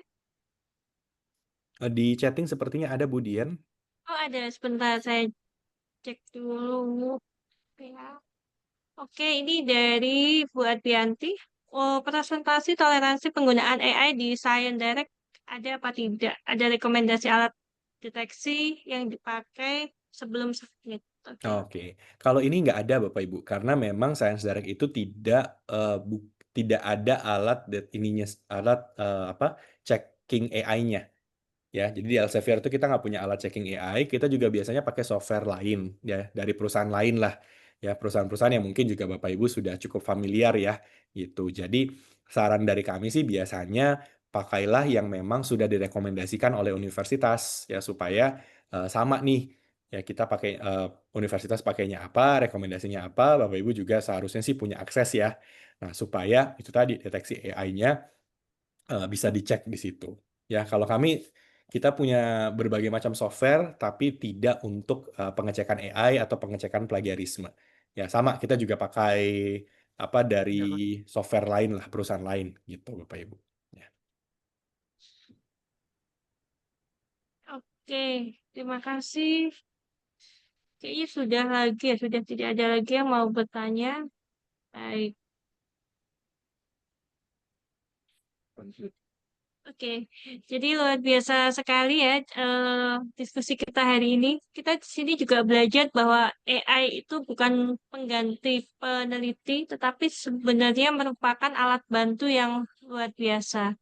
Nah, kita bisa menggunakan platform-platform yang sudah dilanggan oleh UNS, seperti Scopus gitu ya, untuk membantu riset kita itu supaya menjadi lebih memiliki dampak yang global gitu. Baik, terima kasih banyak kepada Pak Johan dan juga Bapak Mau Ibu tanya lagi dan boleh, juga Bu? Boleh satu tanya lagi, Bu? Oh ya, Oke, sebentar. Oke, dari Pak Bambang. Bagaimana dampak dari Science Direct AI terhadap kualitas lulusan perguruan tinggi? Bagaimana dampaknya? Oke. Oke. Nah, ini satu hal yang jujur waktu pertama kali ya Science Direct AI itu diumumkan, Bapak Ibu, kan itu internal dulu ya ke kami-kami dulu gitu. Nah, itu pertanyaan yang saya juga muncul tuh di benak saya. Karena saya juga pengajar gitu ya. Saya mikir, waduh ini indah sekali ya hidup kita ya gitu. Tapi bagaimana ya nantinya dengan misalkan nih ada ketakutan, nanti nggak dibaca gitu, cuma pakai AI aja gitu ya, kemudian langsung di copy paste dan lain-lain lah. Pokoknya ketakutan-ketakutan itu muncul dan saya tanya langsung ke programmernya. Ya, nah jawabannya waktu itu memang jujur kita juga agak ragu gitu ya, dengan ada AI seperti ini nanti user itu behaviornya seperti apa ya. Nah akhirnya Science Direct AI itu kita testing ke 30.000 user Bapak Ibu. Ya kita testing dulu, random aja kita cari-cari gitu ya yang mau gitu. Kemudian kita tes dan kita coba cek apa yang terjadi pada perilaku mereka saat eksplorasi Science Direct AI. Nah, ternyata hasil yang kita temukan itu positif-positif, Bapak Ibu. Ya, hal-hal yang tadinya kita ragu itu malah kebalikannya. Contoh nih, Bapak Ibu. Satu hal yang kita ragu itu adalah mengenai apakah artikel itu dibaca atau tidak. Seperti tadi kan reading assistant saya bisa nanya ya, research gap-nya apa? Keluar jawabannya. Novelty-nya apa? Keluar jawabannya gitu. Nah, terus ketakutan kita ini dibaca atau tidak. Ternyata yang kita temukan adalah orang itu, user itu spend waktu untuk membaca artikel jauh lebih lama dibandingkan sebelumnya. Jadi behavior itu berubah ya. Tadinya yang terjadi pada user adalah mereka download dulu artikelnya, lalu kita nggak tahu nih artikel yang di-download itu dibaca atau tidak. Kan ya udah di laptopnya dia gitu kan. Nah, tapi yang sekarang terjadi adalah artikel itu dibuka, AI-nya dipakai, dan ya waktu yang di-spend oleh orang untuk memahami artikel itu jauh lebih lama, Bapak Ibu. Downloadnya nanti. Jadi waktu download yang tadinya cuma klik, ya buka artikelnya, baca sekilas, klik download. Itu cuma terjadi bahkan kurang dari 1 menit. Sekarang ya itu bisa baca 10 menit di situ. Ya lama tuh prosesnya Bapak Ibu. Jadi yang terjadi malah bukannya kita tidak malah jadi malas membaca, kita jadi rajin baca. Ya, yang tadinya bahasanya susah, kita kurang paham ini maksudnya apa ya. Kita tanya ke AI, disederhanakan oleh AI-nya, kita jadi lebih semangat bacanya Bapak Ibu. Jadi kita lebih paham, oh maksudnya ini. Ya, ini apa lagi nih? Dikasih lagi pertanyaan berikutnya sama AI-nya. Ya, jadi seharusnya dengan adanya AI seperti ini ya, asal benar gitu ya, tingkat pemahaman itu jadi lebih tinggi. Ya, itu yang kita lihat dari 30.000 user yang kita sudah mulai terlebih dahulu. Ya, tingkat pemahaman jadi lebih tinggi, tingkat curiosity jadi meningkat Bapak Ibu. Ya, dan penggunaan Science Direct itu meningkat terus ya dengan adanya AI seperti ini ya. Jadi semoga Bapak Ibu tidak perlu khawatir ya, asalkan memang betul sebagai universitas, sebagai dosen gitu ya, kita harus lebih kreatif ya, tidak hanya AI itu dipakai di copy paste begitu saja, tapi harus di-challenge. Ya, di-challenge lagi penggunaannya, di-challenge lagi fitur-fiturnya gitu ya, di-challenge lagi penggunanya. Ya, untuk boleh memanfaatkan AI tapi harus challenge critical thinking-nya juga. Ya, contoh mungkin saya share sedikit ke Bapak Ibu ya, di kelas saya itu saya memperbolehkan pakai AI Bapak Ibu, nggak masalah. percuma juga nggak dikasih juga ntar di rumah juga pakai AI gitu kan. Jadi saya perbolehkan silahkan di kelas nggak apa-apa pakai AI. Ya, kita bahas satu konsep, kita bahas satu teori gitu ya. Terus saya minta teori itu coba cari di Science Direct AI. Nah, intinya apa? Lalu saya minta mereka coba cari penelitian apa, coba pahami ya penelitian yang menggunakan teori itu. Coba tanya-tanya sama Science Direct AI-nya tentang artikel tersebut tuh apa. Lalu kasih tahu ke kelas, ya mereka ketemunya apa. Ya kalau bahasanya kurang paham, minta AI-nya sederhanakan bahasanya gitu ya. Jadi murid-muridnya, mahasiswanya akhirnya jadi sharing di kelas. Oh ya, ini intinya begini, penelitian ini bahasnya begini. Jadi cara pakai teorinya itu seperti itu. Lalu saya tanya balik gitu. Menurut kalian apa yang kurang sih dari teori tersebut gitu. Kalau bingung coba tanya AI. Coba tanya AI apa yang kurang dari teori itu. Lalu mereka coba cari lagi, mereka gali lagi. Mereka jadi tambah penasaran gitu ya. Oh, ternyata teori ini kurangnya begini ya, Pak. Begini bla bla bla bla bla. Oke, menurut kamu itu kenapa bisa kurang gitu? Ya, coba lagi. Jadi gali terus Bapak Ibu. Ya, akhirnya yang tadinya kita bahas cuma teori ini intinya begini gitu ya. Eh, jadi dikulik terus, dicari terus di ini. Nah, itu memang kembali ke kita ya sebagai pengajarnya, gimana ya caranya supaya eh, tidak kehilangan yang namanya critical thinking, tidak kehilangan yang namanya curiosity gitu. Meskipun AI itu ada ya. Dan ujung-ujungnya saya minta ke mahasiswa save semua yang kita pelajari hari ini ya, supaya nanti kita bisa kulik lagi nih. Nanti nextnya apa lagi, apa lagi. Jadi mereka malah jadi suka sama teori. Yang tadinya nggak suka sama sekali, jadinya lebih seru gitu karena mengulik-ngulik terus gitu. Ya, gitu ya Bapak Ibu ya. Oke, ini mau ditutup tapi masih ada pertanyaan lagi ya Pak ya. Boleh satu Pak, lagi Bapak Ibu, nggak apa-apa. oke, satu lagi ini the last question. Jadi, adakah aplikasi AI yang mengecek bahwa artikel yang dibuat adalah hasil karya AI atau hasil karya copy paste AI? Kayaknya plagiarisme. Ya, ada Bapak Ibu Turnitin tuh sekarang udah bisa gitu ya. Terus yang lain-lain Bapak Ibu googling aja atau tanya ke AI tentang ya pengecekan AI itu ada apa aja gitu. Tapi ya setahu saya Turnitin udah bisa gitu. Ada lagi yang lain-lain lah. Mereka udah bisa melakukan pengecekan ini gitu. Tanya lagi Bu, satu bolehkah? Ya, ya Oh silakan iya, Pak, nggak apa-apa. silakan Ya. Pak, silakan. Makasih Pak. Pak Zuan. Minggu kemarin ini saya sedang membuat modul untuk analisa sampel, Pak. Mm, Kami saya backgroundnya biologi untuk uji karbohidrat menggunakan reagen Yud ya. ya. Saya tanya ke AI mengapa pakai reagen apa? Dia jawab reagen Yud. Terus dia akan memberikan reaksi begini, begini, begini. Tapi menurut saya ini kok tidak detail. Saya bilang. Mm, Saya tanya lagi, saya minta struktur karbohidrat itu mengikat senyawa kimia Yud itu ada di mana, sehingga mm, menimbulkan warna biru, dan kepekatan warna biru ini akan bisa dideteksi secara kolorimetri sehingga linear dengan konsentrasi karbo dan akhirnya mendapatkan data yang valid begitu. Akhirnya dijawab ya. memang berkali-kali Pak, tidak. Pertama kan ya kalau pertanyaan kita agak terlalu general itu nggak detail sekali, memang harus diperkosa begitu dengan pertanyaan-pertanyaan yang kita bentengi dengan ide kita. Nah, setelah itu terjadi, itu benar-benar kalimatnya, strukturnya itu persis seperti pikiran saya. Mm, Sehingga hampir-hampir mungkin nggak nyampe 50% saya mengubah kata-kata itu untuk menjelaskan. Nah, ini mm. kalau diuji, ini akan kedetek pikiran saya atau pikirannya AI.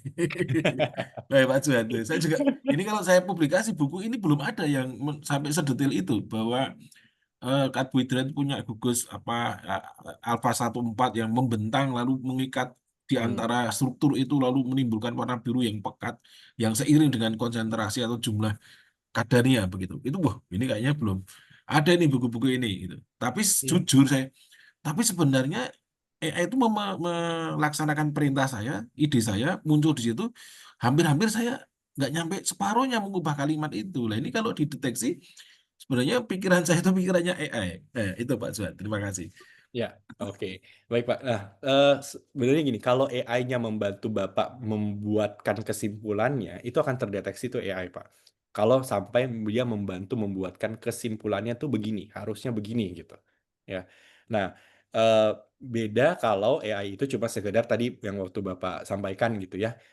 Saya tanya ke AI-nya, ini caranya bagaimana, itu apa? Nah, karena AI itu kan kalau kita tanya, ini caranya bagaimana, ini coba carikan informasinya, ya nggak apa-apa gitu. Itu AI akan kita pakai nggak masalah gitu. Tapi begitu kita udah sampai ke level AI-nya yang buatkan kesimpulannya, ya, hasil analisanya itu akan terdeteksi pasti gitu. Nah, itulah kenapa mungkin dari sisi ini sebenarnya kita bisa ya, misalkan nih Pak, ya rekomendasinya dari apapun yang AI buat itu, ya meskipun memang udah sesuai ya dengan apa yang kita pikirkan gitu. Mungkin kita tes lagi kan, kita tes lagi di lab, kita tes lagi benar nggak ya gitu, kita buktikan lagi gitu. Nah, dengan model seperti itu berarti kan kita sudah secara hasil tes membuktikan juga hal yang oke, yang ini, yang sesuai gitu, baru kita publish. Tapi yang kita publish kan sebenarnya adalah hasil dari tesnya kita gitu, bukan hasil dari pemikirannya AI-nya. Gitu. Jadi pemikiran AI-nya bisa benar, tapi kita tes. Jadi kita tes lagi, yang kita publish adalah hasil tesnya, gitu Pak. Gitu. Iya, iya. Ya. Memang valid sekali, Pak. Jadi kalau saya uji 1% kadar dengan standar normal, dari hasil optical density itu hanya 0, hasilnya itu 0,997. Jadi hampir standar errornya 0,0013 yang Ya. 3/1000. Jadi, loh, ini nggak nyampe 5%, padahal 5% aja kan kalau sudah dianggap valid. Itu, tapi sebenarnya itu hasil apa ya?